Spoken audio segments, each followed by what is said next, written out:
Okay, rational functions and their graphs. We have been talking about rational functions of this type with number on the top and x in the bottom, the denominator, and we usually have this number that tells us to move left and right, and this number outside the fraction that tells us to move up and down. In this subchapter, we're going to talk about rational functions in general.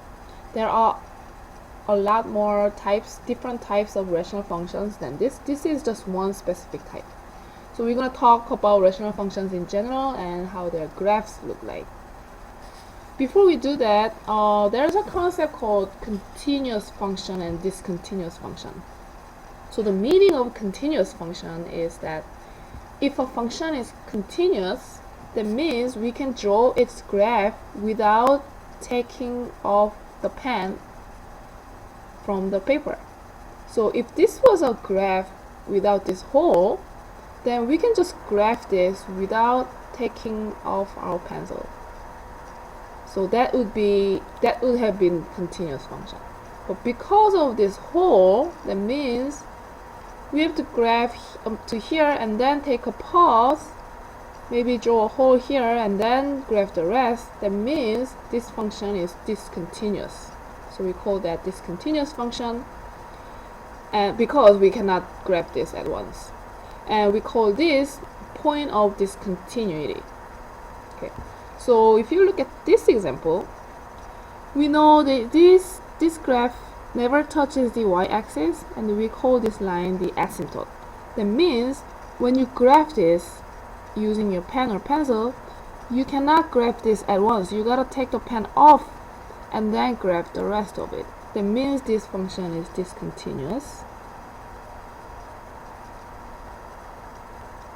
And then the point of discontinuity is at x is equal to 0, because at that point you gotta take the pen off.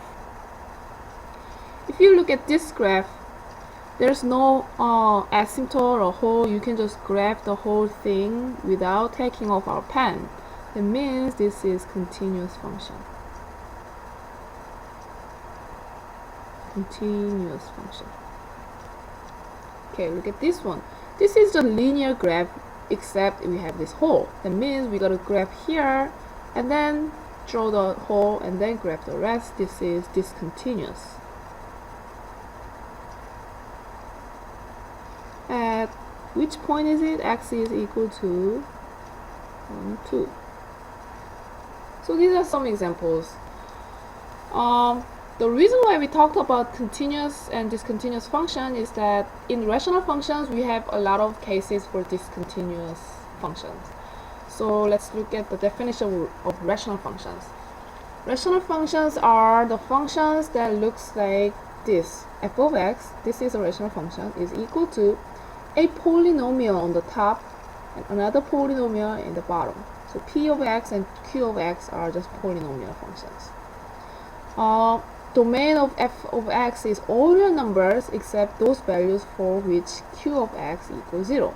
So this form may look really new to you, but when you think about it, we are already familiar with this form. If you combine these two numbers or expression, that means I have to make the denominator same. So if I make denominator of 3 over 1 equal x minus 1, this will be 3 times x minus 1. If I add these two, I'll get x minus 1 under 2 plus 3x minus 3, which would equal to 3x minus 1 over x minus 1. And that's in this form because p of x, the top part, is a polynomial. It's a linear polynomial. And the bottom part is x minus 1, which is another polynomial, q of x, the linear polynomial. So this is just nothing really new. Any of these type of function can be rewritten as this function, this form. So with that in mind, we're going to talk about the point of discontinuity. Again, the point of discontinuity is a point where you have to pull your pencil off from the paper. Important fact. Because domain of f of x is all real numbers except that number, those values for which the denominator becomes 0, the polynomial function has a point of discontinuity at the x value for which the denominator equals 0.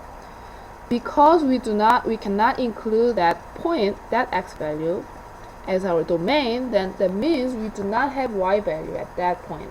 That means this is a point of discontinuity. So there are two types of point of discontinuity in rational functions. First one is vertical asymptote. We are kind of familiar with this concept from the previous subchapter. When the factor in the denominator remains, we call that's the vertical asymptote. The second case, which is new, is what we call as whole. Like this kind, this is a whole, and that's also a whole. That's not a vertical asymptote. That's something different. You have a whole function, and then you have this little hole here.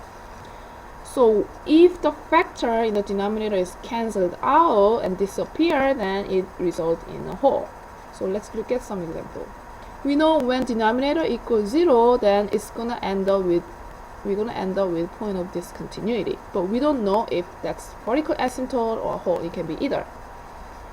So if you look at this, you cannot really cancel out anything. There's no common factor among the denominator and the numerator. That means x minus 1 remains. The factor denominator remains. That means we have a vertical asymptote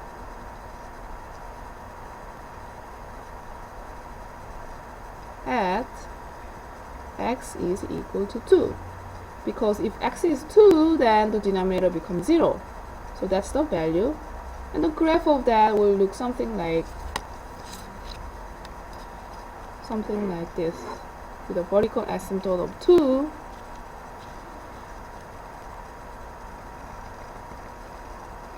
will look something like this.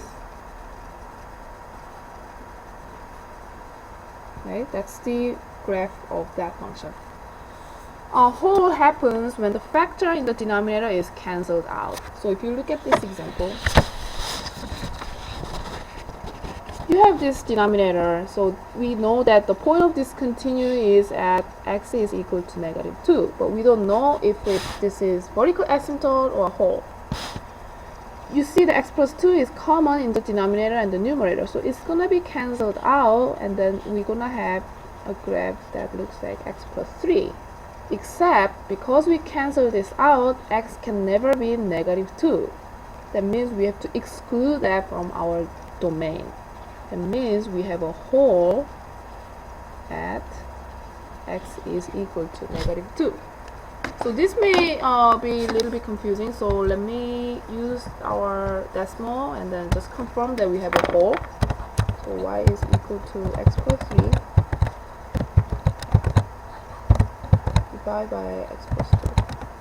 So if you look at this graph, it just kind of looks like the linear function x plus 3, right? Because we have this y-intercept of 3 and the slope of 1.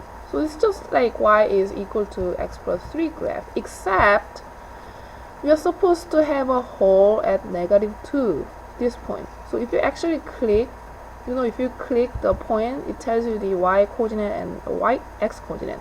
If I click -2, it says y value of this graph is undefined. That means this is a whole and the rest is just a linear graph.